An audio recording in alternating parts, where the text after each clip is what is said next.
नमः। वंशकल्पतरुभ्यश्च कृपा सिन्धुभ्यैव च पतितानं पावनेभ्यो वैष्णवेभ्यो नमो नमः। नमो महावदन्याय कृष्णप्रेमप्रदायते कृष्णाय कृष्णचैतन्य नामिने गौरत्विषे नमः। नमस्ते तुहलग्राम नमस्ते मुसलायुध नमस्ते रेवतीकान्त नमस्ते भक्तवत्सल नमस्ते बलिनां श्रेष्ठ नमस्ते धरणीधर प्रलम्बारे नमस्ते तु त्राहि मां कृष्ण पूर्वज। भुजे सव्यवेणुं शिरसि शिखिपिच्चं कटितटे दुकुलं नेत्रान्ते सहचरि कटाक्षं च विदधते सदा श्रीमद्वृन्दावनवसति लीलापरिचयो जगन्नाथ स्वामी नयनपथगामी भवतु मे। हे कृष्ण करुणा सिंधु दीनबंधु जगतपते गोपेश गोपिकाकांत राधाकांत नमस्तुते। तप्त कांचन गौरांगी राधे वृंदावनेश्वरी वृषभानुसुते देवी प्रणमामि हरिप्रिये।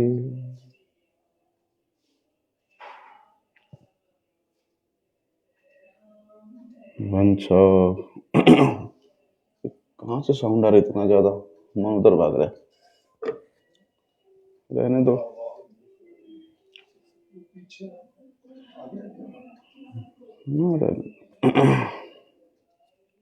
पतित पावन परम करुणामय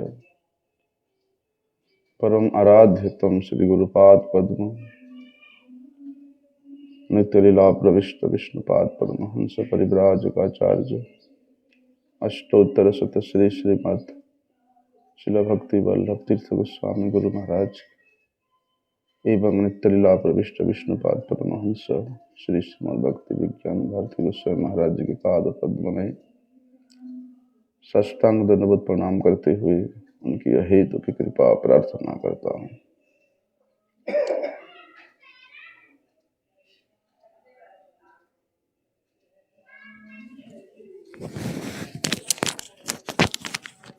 एक मिनट में आता हूँ मैं, क्योंकि मेरा उधर मन खा गया, इतना साउंड लगा इतना उधर तो रह रहा।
डिस्टर्बेंस होने से ना मेरे से नहीं होता है, कंसंट्रेशन बिगड़ हाँ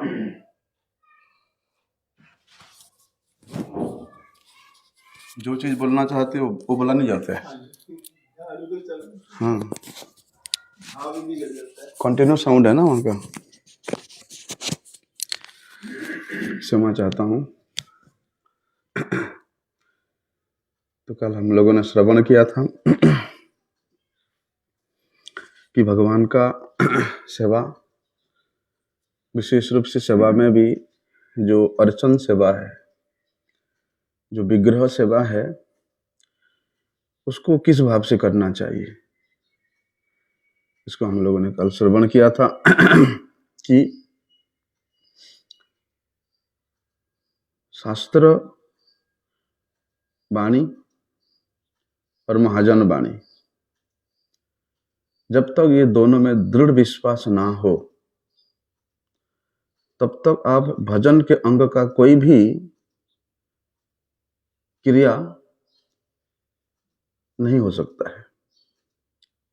देखने में लगेगा कि ठीक है, वो भजन का क्रिया कर रहा है, श्रवण कर रहा है, कीर्तन कर रहा है, भगवान का सेवा कर रहा है, देखने में लगता है। लेकिन जब तक शास्त्र वाणी और महाजन वाणी के ऊपर हमारा जब तक दृढ़ विश्वास नहीं होता है तब तक अपने इष्ट देवता के प्रति हमारा संपूर्ण शरणागति आत्मनिक्षेप नहीं हो पाता है। और जहां तक भगवत पूजन की विधान है कि शास्त्र तो भैया ये कहता है कि नाम विग्रह स्वरूप तीन एक रूप, तीन भेद नाही तीन चिदानंद रूप। जहां तक भगवान के श्री विग्रह का अर्चन की बात है कि भगवान के नाम में, विग्रह में और भगवान के स्वरूप में, स्वयं भगवान में, बोलते तीन एक रूप है। किसी भी तरीका से, किसी भी एंगल से कहीं थोड़ा सा भी कमी नहीं है। नाम भी चिदानंद स्वरूप है, भगवान के श्री विग्रह भी चिदानंद स्वरूप है, और स्वयं भगवान तो चिदानंद स्वरूप है ही, सच्चिदानंद स्वरूप है ही। तो ये शास्त्र वाणी है, ये महाजन वाणी है। इस वाणी में दृढ़ प्रतिष्ठित होकर के, दृढ़ विश्वास स्थापित करके हम लोग ठाकुर जी का सेवा कर सकते हैं। और बोलते इस प्रकार यदि हम लोग विग्रह की सेवा करते, अर्चन करते हैं, तो वास्तव में जो अर्चन सेवा बोला जाता है शास्त्र में, श्रवणम कीर्तनम विष्णु स्मरणम पाद सेवनम अर्चनम वंदनम, इसमें जो अर्चन है तब जाकर के वास्तव में हमारा भगवान के पाद पद्म का अर्चन होगा। अच्छा, प्रहलाद महाराज जी वहां पर नवदा भक्ति में वंदन भी एक भक्ति के अंग के रूप में, नवदा भक्ति के अंग रूप में वंदन किया है। लेकिन ये बंधन है क्या? केवल प्रार्थना करना ही बंधन है ना और कुछ है? स्तुति करना ही बंधन है ना और कुछ है?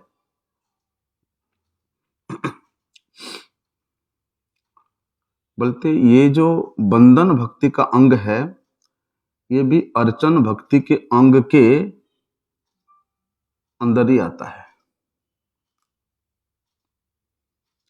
क्योंकि भगवद अर्चन के साथ बंधन भी युक्त है।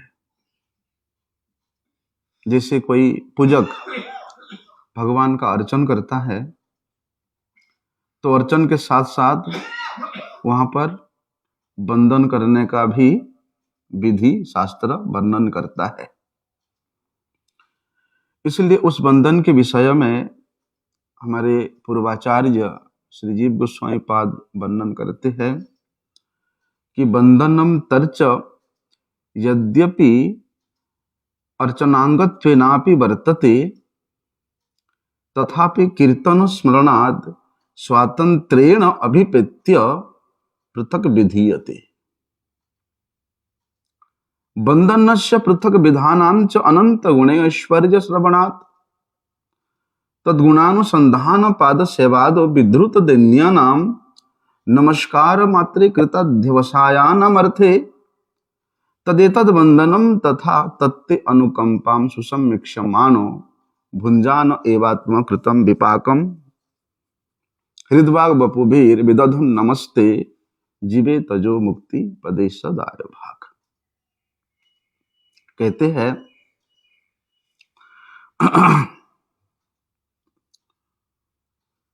भाई यदि भगवान का कीर्तन हो रहा है या स्मरण हो रहा है, जैसे कीर्तन करने से स्मरण होता है ना। कीर्तन प्रभावे स्मरण होइबे सेकाले निर्जन भजन संभव। कीर्तन करने का मतलब ये नहीं है कि आप केवल जो पद है, कीर्तन के पद है, उनको अनेक प्रकार के सुर से, ताल से, लय से, मान से आप उसको करे जा रहे हो,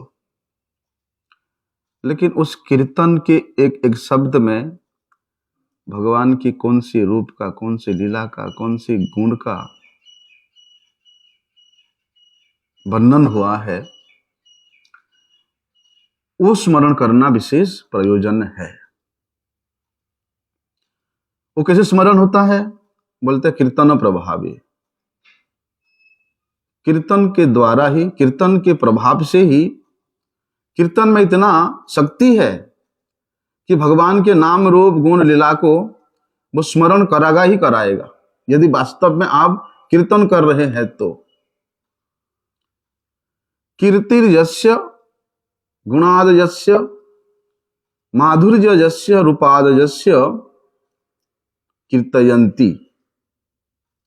भगवान के नाम रूप गुण लीला का कीर्तन करना, बोलते कीर्तन इसी का ही होता है, इसलिए स्मरण भी भगवान के नाम रूप गुण का होना चाहिए। इसलिए कीर्तन करने मात्र से जिस प्रकार स्मरण होती है, यह विधि है, स्मरण होता ही होता है, लेकिन फिर भी वहां पर स्मरण भक्ति अंग की प्रधानता है।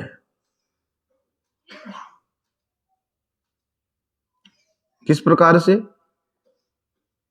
जब स्मरण भक्ति के अंग का प्रधानता है, तभी तो वहां जाकर के श्रवणम कीर्तनम स्मरणम बोला, नहीं तो स्मरण क्यों बोलता? जब कीर्तन करने से स्मरण होता है तो कीर्तन हो जाना चाहिए सीधे। अर्थात कीर्तन से भी कुछ प्रधानता स्मरण भक्ति अंग का है, इसलिए पृथक रूप से प्रहलाद महाराज जी ने वहां पर स्मरण की भक्ति के अंग का भी वर्णन किया है। बोलते उसी प्रकार भले ही अर्चन के अंदर ही, अर्चन के मध्य में ही बंधन भक्ति अभिनिहित है, लेकिन वहां भी बंधन भक्ति का कुछ प्रधानता है, जिसके कारण उन्होंने अर्चन के बाद बंधन का भी वर्णन किया है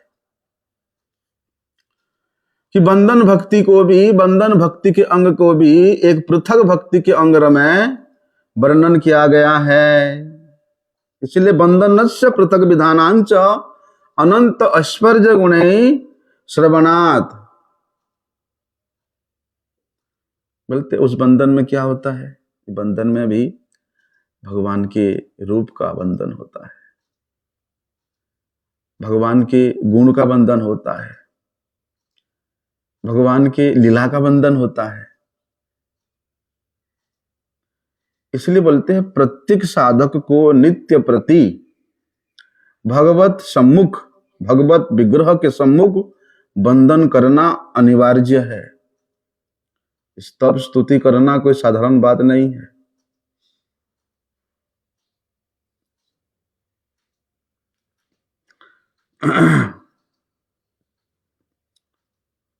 कोई सोचते हैं अरे भगवान तो अनंत ऐश्वर्य गुणेनांच श्रवणा तत्तद्गुणानुकथने सेवापादो विधृत दैन्यानाम नमस्कार मात्र कृतावद्य साजत्वात् ये तद्वंदनम यथा। तो कुछ कुछ लोग सोचते हैं अरे भगवान तो भैया अनंत ऐश्वर्य के, अनंत माधुर्य के, अनंत लीलाओं के आकार है,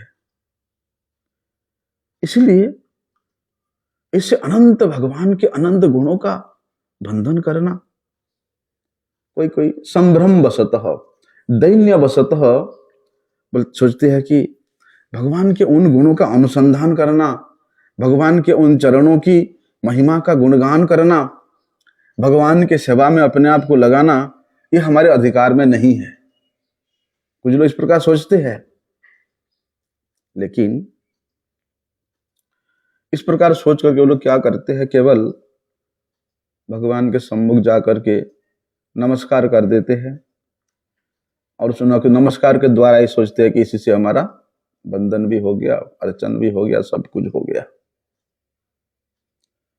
नहीं, बोलते जो लोग अपने आप को भगवत अर्चन के अनधिकारी सोचते हैं, विशेष रूप से ऐसे भक्तों के लिए ये बंदनांग भक्ति का उल्लेख प्रहलाद महाराज ने किया है।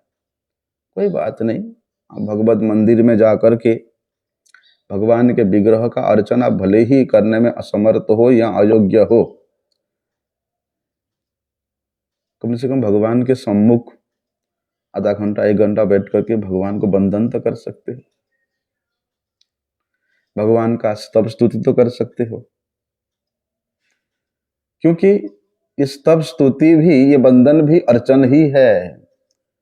यद्यपि अर्चन भक्ति के अंग में ये वंदन आता ही आता है। इसलिए देखना, भगवान के अर्चन करने से पहले भगवान की वंदना है, भगवत तत्व की वंदना है,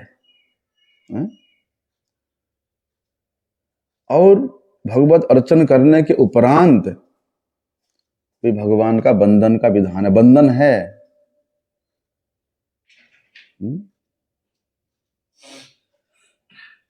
इसलिए वंदन के संबंध में श्रीमद् भागवत में भी स्वयं ब्रह्मा जी ने भगवान का स्तव करते हुए कह रहे हैं कि तत्ते अनुकंपम सुसमीक्षमानो भुंजानो एवात्म कृतम विपाकम हृदवाग बपुभीर विदधुन नमस्ते जीवे तजो मुक्ति पदेशदाय भाग। बोलते कि हे भगवान, आप तो अनंत ऐश्वर्य माधुर्य के गुण स्वरूप हो, आकर हो,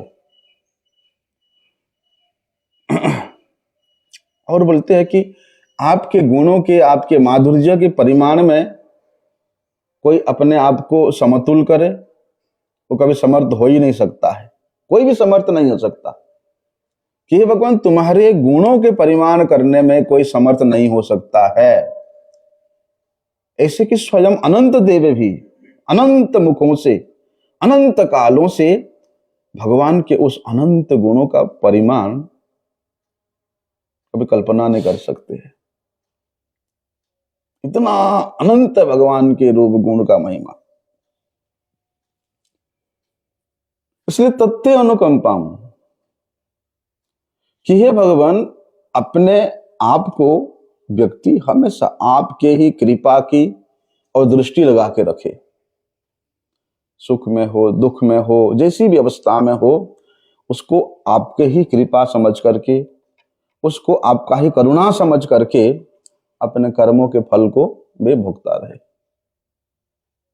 प्रारब्ध हो, अप्रारब्ध हो, पाप हो, पुण्य हो, जिस भी कारण से तुमको जो भी सुख या दुख मिल रहा है, उसको केवल और केवल भगवान का ही करुणा समझ करके, जिस परिमाण में सुख को भगवान का कृपा, सुखेषु अनुद्विग्नमनः दुखेषु विगतस्वः।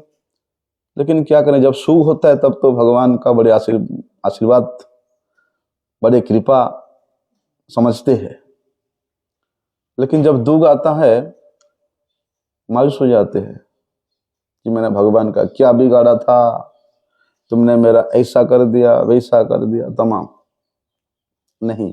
भगवान कहते हैं कि भैया सुख में भी जैसे तुम प्रसन्न चित्त हो, दुख में भी ऐसे ही प्रसन्न चित्त हो।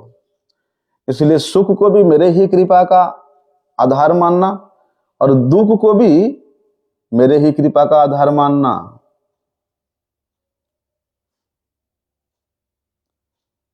और बोलते इस प्रकार अपने कर्मों की फल को भोग करता हुआ वो व्यक्ति शरीर के द्वारा, मन के द्वारा, वाणी के द्वारा आपके ही नमस्कार करे, आपके ही चरणों की सेवा में अपने आप को लगा के रखे, या आपका सेवा प्राप्त करने के लिए उस प्रकार आशान्वित होकर के रहे।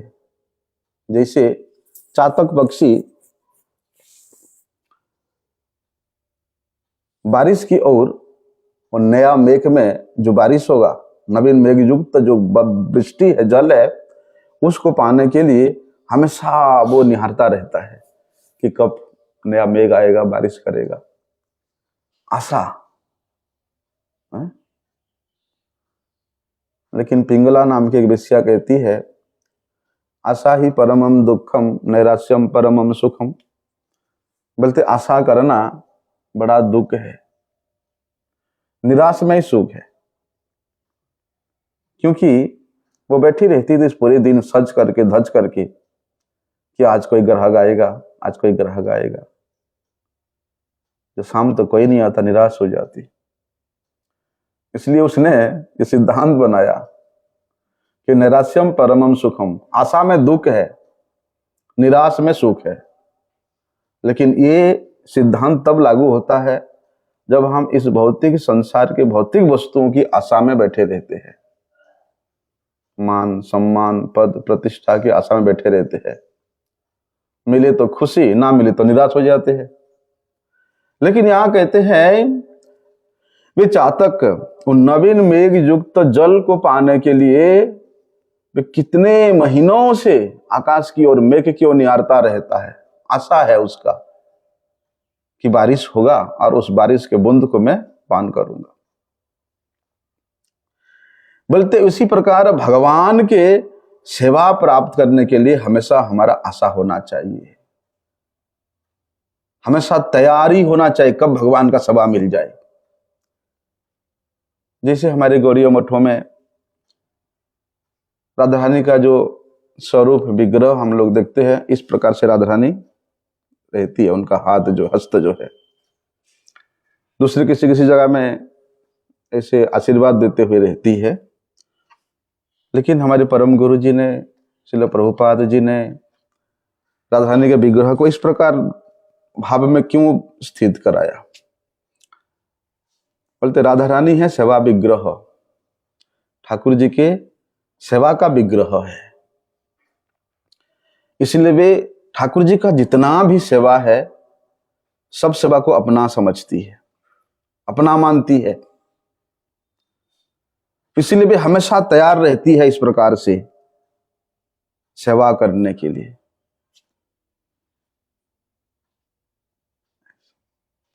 बोलते उसी प्रकार भगवान के सेवा का आशा लेकर के हमेशा तैयार रहना, अभी सेवा मिल जाएगा, अभी सेवा का आदेश हो जाएगा, अभी सेवा करना है।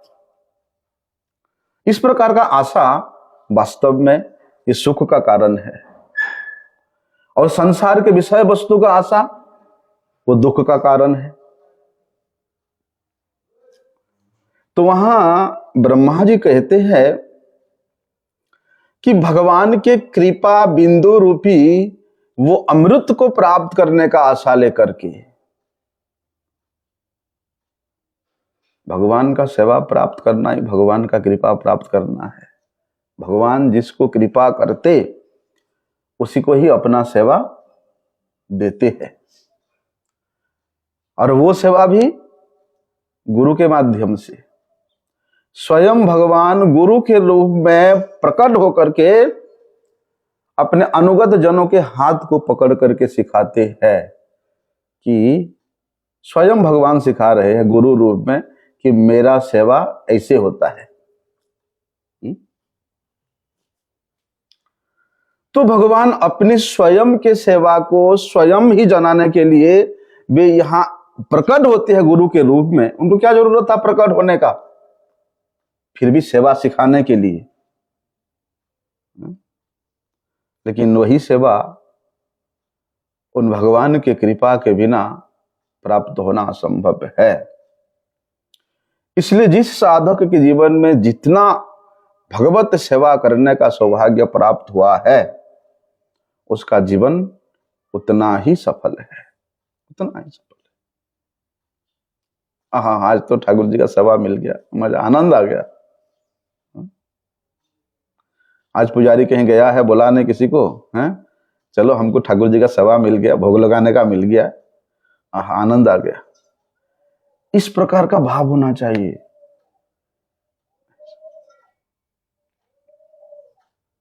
सेवा का सौभाग्य बोलते हैं ना इसको, सेवा का सौभाग्य, हमारे सौभाग्य है ये, सेवा मिल जाए तो। क्योंकि बोलते हैं कि ये जो सेवा है ना,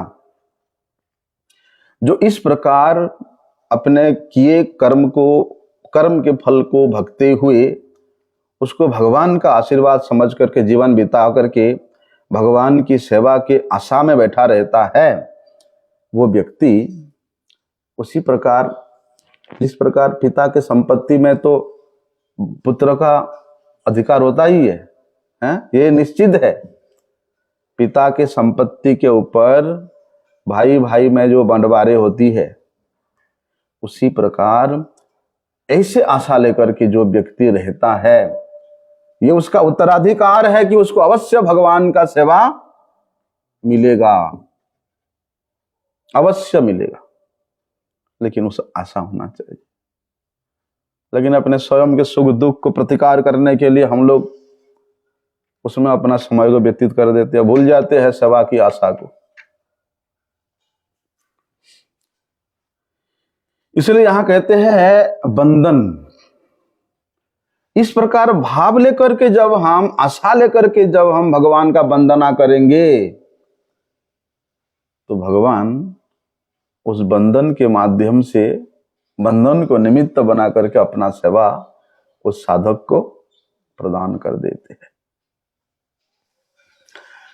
तब जाकर के बंधन भक्ति अंग का सेवन होगा, सुसेवन होगा। इसलिए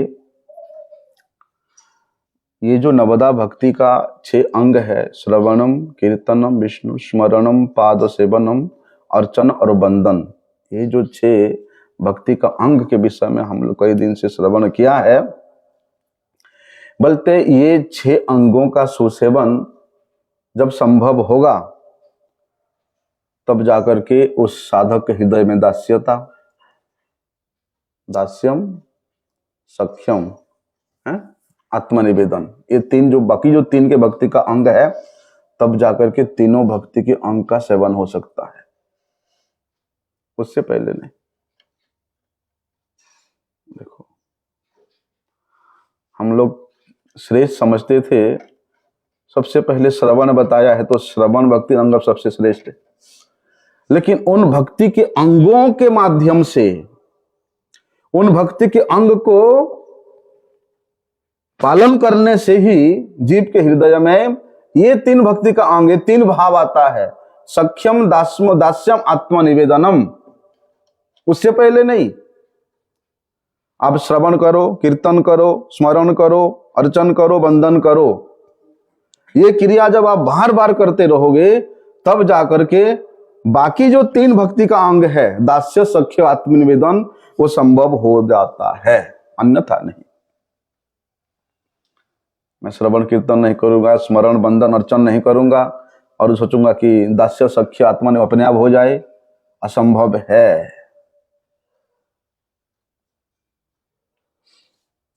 क्योंकि जब तक हम लोग श्रवण कीर्तन नहीं करेंगे, तब तक हमारा चित्त शुद्ध नहीं होगा। और जब तक चित्त वृत्ति शुद्ध ना हो, उस अशुद्ध चित्त में भगवान का स्मरण, भगवान के स्वरूप का स्मरण, भगवान के लीला का स्मरण असंभव है। और जब तक स्मरण ना हो, तो भगवान का सेवा कैसे, पाद सेवनम कैसे हो सकता है?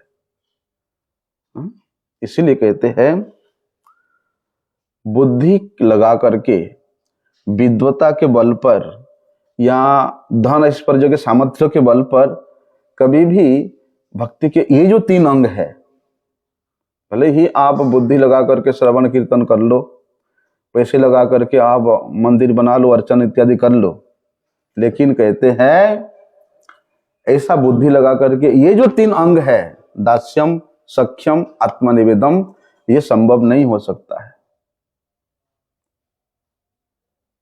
इसके लिए उन पहले 6 भक्ति के अंगों में अपने आप को डालना पड़ेगा, उसी से गुजरना पड़ेगा।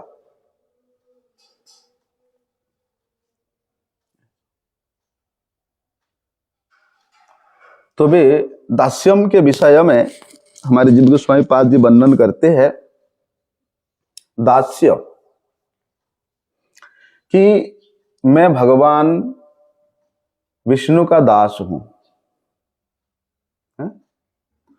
दास का अभिमान से जो भजन साधन अनुष्ठान किया जाता है, वही तो दास्य भक्ति है। दास का अभिमान होना चाहिए कि जन्मांतर सहस्रेषु यस्य स्यात् मतिरिति दृशि दासो अहम वासुदेवस्य सर्वान् लोकान् समुद्धरेत्, कि मैं भगवान विष्णु का, वासुदेव का, श्री कृष्ण का मैं दास हूं। इस दास का अभिमान होना चाहिए। लेकिन दास का अभिमान कोई करता है? मैं अमुक व्यक्ति का दास हूं, नौकर हूं, चाकर हूं, कोई अभिमान करता है ऐसे? अरे हम तो भैया ऐसे ही है, मालिक लोग है, हम तो नौकर चाकर है। कोई बोलता है अरे हम नौकर है, हम चाकर है, कोई बोलते है? लेकिन कहते हैं दास्य का भी अभिमान होता है। अभिमान भला क्यों नहीं होगा भैया? मैं किसका दास हूं? दासो अहम वासुदेवस्य सर्वान् लोकान् समुद्धरेत्। अरे जिनके इच्छा मात्र से अनंत विश्व ब्रह्मांड कार्यशील होता है, सृष्टि स्थिति प्रलय को प्राप्त होता है, जो भगवान अनंत ऐश्वर्य माधुर्य के अधिकारी है, जो पुण्यश्वर्य षड़ैश्वर्य है, जो सच्चिदानंदमय विग्रह है, हम उनका दास हूं।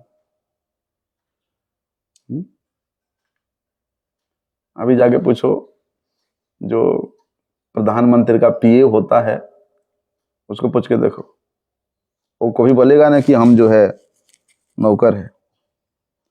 अरे हम भारत के प्रधानमंत्री का पीए है, हमको ऐसे कैसे बोल सकता है ना? लेकिन देखो, अनंत प्रधानमंत्री जिसके इच्छा से, प्रधानमंत्री मतलब ब्रह्मा मान लो, अनंत ब्रह्मा जिनके इच्छा मात्र से कार्य करते हैं, बोलते जिनके इच्छा से विष्णु सृष्टि करते हैं, जिनके इच्छा से शिव संहार करते हैं, जिनके इच्छा से माया सृष्टि की रचना करती है, इस कारागार का रचना करती है, बोलते उस अवयव पद का दास हूं मैं। अभिमान की बात है कि नहीं? लोग तुच्छ समझते दुनिया, अरे बाबा जी बन गया, ये देखो है, काम धंधा कुछ किया नहीं, जवान लड़का है, बाबा बन गया, ऐसे ही थोड़ा सा नाम कीर्तन कर लेता है और जिंदगी बिता रहे। देखो मतलब दुनिया में लोग छी करते हैं, हाँ। लेकिन जो जानते हैं, अरे ये तो भगवान के दास है, जो जानता है, महाराज कितना सम्मान करते हैं। जो लोग नहीं जानते हैं एकदम छी करते हैं। ऐसा अभिमान, इस अभिमान के साथ जो भक्ति किया जाता है वह है दास्य भक्ति। इत्युक्त लक्षणम अस्तु तावद भजन प्रयासः केवलता दृशत्व अभिमानेनापि सिद्धिर्भवति इति अभिप्रेत्तिर उत्तरोत्तर निर्देशश्च तस्य। बोलते हैं हजार हजार जन्मों का हमारा सौभाग्य जब उदित होता है, भाग्योदयेन बहु जन्म समर्जितेन, भाग्य उदय क्रम से अनेक जन्मों का जो एकत्रित पुंज है, उसके फलस्वरूप यदि किसी के मन में, किसी के हृदय में यह अभिमान आ जाता है, क्या आ जाता है कि तादृश अभिमान है, इस प्रकार का अभिमान कि मैं भगवान का दास हूं। देखो, भगवान का दास का अभिमान होने के लिए भी करोड़ों जन्मों की सुकृति होना चाहिए। इधर तो भगवान कहते हैं कि सर्वोपाधि मुनिर्मुक्तम तत्परतेन निर्मलम, सभी प्रकार के उपाधियों के अभिमान से मुक्त होना पड़ेगा, हैं? और यहां बोलते हैं ये अभिमान हो जाए तो उसका कल्याण हो जाता है, हैं? देखो, अभिमान शब्द है, यदि अपने पद पदवी मर्यादा का अभिमान है, प्रतिष्ठा का अभिमान है, धन संपत्ति का, कुल का अभिमान है, ऐश्वर्य का अभिमान है, तो वहां भूल जाओ भगवान मिलेंगे, भगवान का कीर्तन कर पाओगे, असंभव है। लेकिन यहां कहते हैं इस प्रकार का अभिमान होने के लिए करोड़ों करोड़ों जन्मों का सुकृति चाहिए। किस प्रकार अभिमान? कि दासो अहम वासुदेवस्य, कि मैं भगवान का दास हूं। ऐसा अभिमान यदि करोड़ों जन्मों के एकत्रित पुण्य स्वरूप किसी के हृदय में जागरित होता है, बोलते वही व्यक्ति क्या कर सकता है? बोलते वे तमाम लोगों का उद्धार कर सकता है। सिद्धिर भवति इति अभिप्रेत्योत्तरो निर्देशस्य तस्य, अर्थात इस अभिमान में अभिमानित व्यक्ति ही गुरु का कार्य कर सकता है। क्योंकि जिस प्रकार से एक दास का, साधारण दास, साधारण नौकर का इच्छा क्या होना चाहिए कि घर का सब कार्य करता है, किसके लिए? अपने स्वामी के सुख के निमित्त। क्यों करता है? क्योंकि वो अपना सुख नहीं देखता, अपना स्वार्थ नहीं देखता, इसलिए वो स्वामी के निमित्त करता है। तो रूप गोस्वामी इस बात को बोलते हैं कि वाचो वेगम मनसः क्रोध वेगम जीवा वेगम उदर उपस्थ वेगम एतान वेगान जब विषहेत धीर सर्वमपि माम पृथ्वीम स शिष्यात्। एक व्यक्ति कैसी स्थिति में रहेगा तभी अपनी ये वाचो वेगम, मन के वेग को, जीवा वेगम, जीभ के वेग को, उदर उपस्थ वेगम, ये सभी वेग को कैसे वो मतलब कंट्रोल कर सकता है? बड़ा मुश्किल है भाई, हैं? इस सभी वेग को दमन का जो करेगा, बोलते सर्वाम अपिमाम पृथ्वीम स शिष्यात्, वो समस्त पृथ्वी का उद्धार कर सकता है, सभी को शिष्य बना सकता है, सभी का गुरु है। बोलते इसके लिए प्रयास करने की जरूरत नहीं है, वैराग्य का आचरण करने की जरूरत नहीं है, यहाँ डाइटिंग करने की जरूरत नहीं है। इसके लिए एक ही उपाय है कि दासो अहम वासुदेवस्य, मैं भगवान का दास हूं। इसलिए दास का कर्तव्य है अपने स्वामी के सर्वस्व प्रसन्नता का कामना करना। इसलिए जब ये भाव हमारे हृदय में घर कर लेता है कि मैं भगवान का दास हूं, तो मेरा कार्य है मेरे इष्ट, मेरे स्वामी के लिए मैं सब कुछ करूं, उनके सुख निमित्त करूं, अपने लिए नहीं। तब जाकर के उस व्यक्ति सर्वान लोकान समुद्धरित, सभी लोगों का उद्धार करने में समर्थ होता है। बड़े सुंदर बात वहां पर जीव गोस्वामी पाद बताते हैं, अस्तु तद्भाव प्रयासः केवल तादृश अभिमाने भी सिद्धिर्भवति। अरे चलो कोई उस भाव को अपने हृदय में धारण कर पाया नहीं पाया, वो बड़ी दूर की बात है। यदि कोई व्यक्ति इस भाव से भजन करे या ना करे कि मैं भगवान का दास हूं, इस भाव का आचरण करे या ना करे, लेकिन बोलते हैं केवल मन में इस प्रकार का भाव ले लेता है। किस प्रकार का भाव? कि मैं भगवान का दास हूं, भाव ले लेता है। केवल इस अभिमान से उसको सिद्धि प्राप्ति हो जाती है महाराज। सिद्धिर भवति इति। और सिद्धि क्या है? भगवान का प्रेम प्राप्ति करना सिद्धि है, हैं? केवल इस प्रकार का इच्छा रख करके, इस प्रकार का आशा रख करके कि मैं भगवान का दास हूं, भले ही भी भजन साधन करे ना करे, यदि इस प्रकार का अभिमान उसमें हो जाता है, सिद्धि या प्रेम भक्ति उसके करगत होता है, उसके हाथ में होता है। क्योंकि ये दास्य भक्ति ऐसा है भैया, ये दास्य संबंध से ही सभी प्रकार के जो भजन का अंग है इसके अंतर्गत ही है। हम लोग देखते हैं सखा कैसा दास हो गया, वो तो सखा है। माता पिता, वो तो माता पिता, वो अपने पुत्र कैसे दास होगा, है? मधुर लीला संपन्न गोपिकाएं, भगवान का दास है। इसलिए दास्य संबंध से अन्य सभी भजन अपने सिद्धि को प्राप्त करती है। दास्य संबंध से दूसरे दूसरे के भक्ति का अंग सर्वश्रेष्ठता को प्राप्त करती है। महाराज ये प्रसंग आता है, दुर्वासा मुनि बताते हैं वहां पर अम्बरीश महाराज को, हाँ, दुर्वासा मुनि ने अम्बरीश महाराज से कहा था, बड़ी सुंदर बात। कौन सा श्लोक था वो? हाँ, कि यत नाम श्रुति मात्रेण पुमान भवति निर्मल तरस्य तीर्थ पद किंबा दासानाम अवशिष्यते। दुर्वासा ऋषि देखते हैं ना, वो गए शिवलोक में गए, ब्रह्मलोक में गए, सभी ने हाथ खड़ा कर दिया कि भैया भगवान का दास के ऊपर आपने अनुचित व्यवहार किया, हम उसका प्रतिकार नहीं कर सकते हैं। शिव जी भी बोलते हैं, ब्रह्मा जी भी बोलते हैं।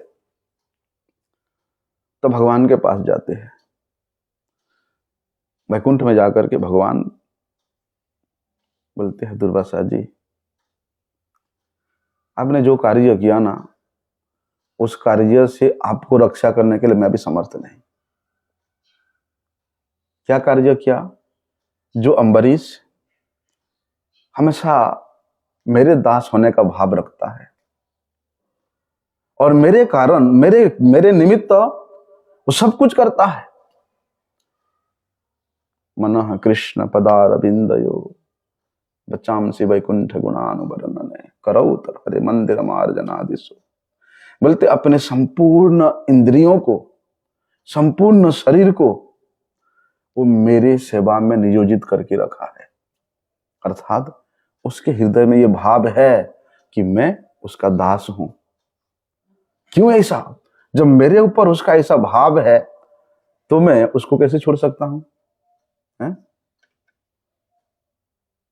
भले ही वे सुदर्शन चक्र मेरा है, मेरे इच्छा से तुमको ताप प्रदान कर रहा है, मैं सुदर्शन को मना भी करूं वो मानने वाला नहीं है। क्यों? क्योंकि वे भी मेरा दास है और मेरे दास का क्या महिमा है भले ही मैं ना जानूं, लेकिन मेरे दास ही मेरे दास के महिमा को जानता है। इसी दुर्वासा जी, इसके लिए तो आपको करना पड़ेगा कुछ व्यवस्था।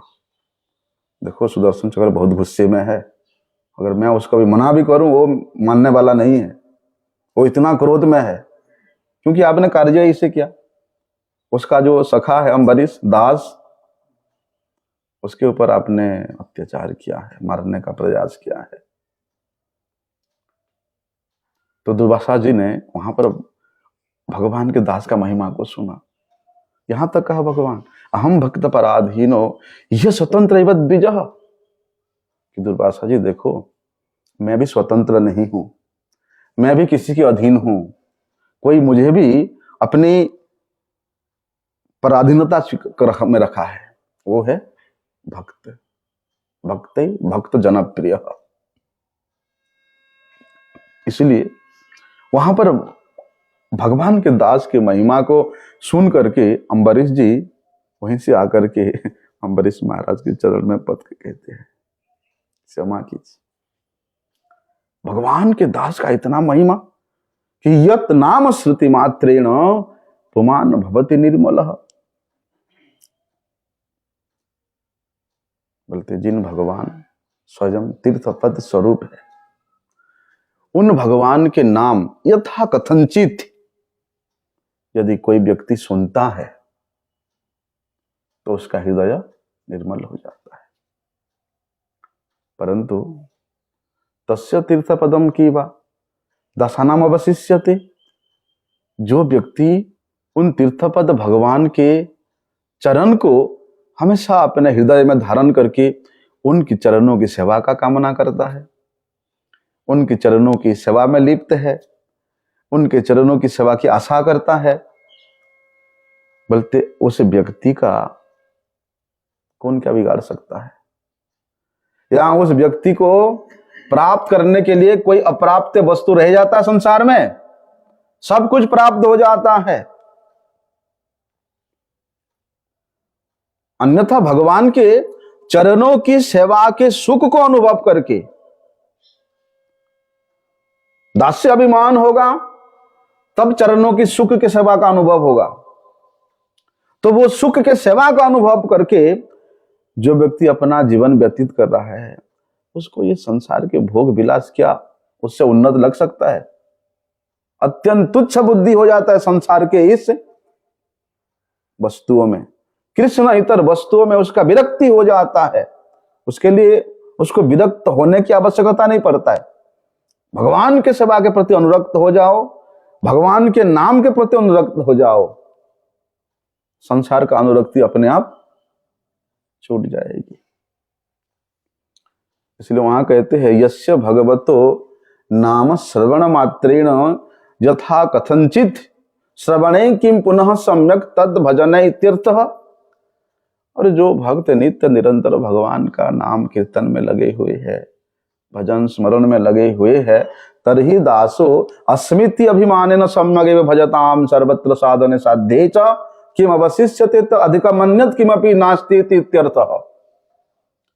बोलते ऐसे भक्त के लिए, ऐसे अभिमान से सम्यक रूप से जो भजन में लगे हैं, उसके लिए तो भैया कौन सी साधना बाकी रह जाता है, कौन सी साध्य बाकी रह जाता है। सब साधना सब साध्य उसका परिपूर्ण हो जाता है। उससे अधिक और क्या कहे। समय हो गया, ठाकुर जी का अर्चन करेंगे, श्रृंगार करेंगे। वंशा कल्पतरुभ्यश्च कृपा सिंधुभ्येव च पतितानां पावनेभ्यो वैष्णवेभ्यो।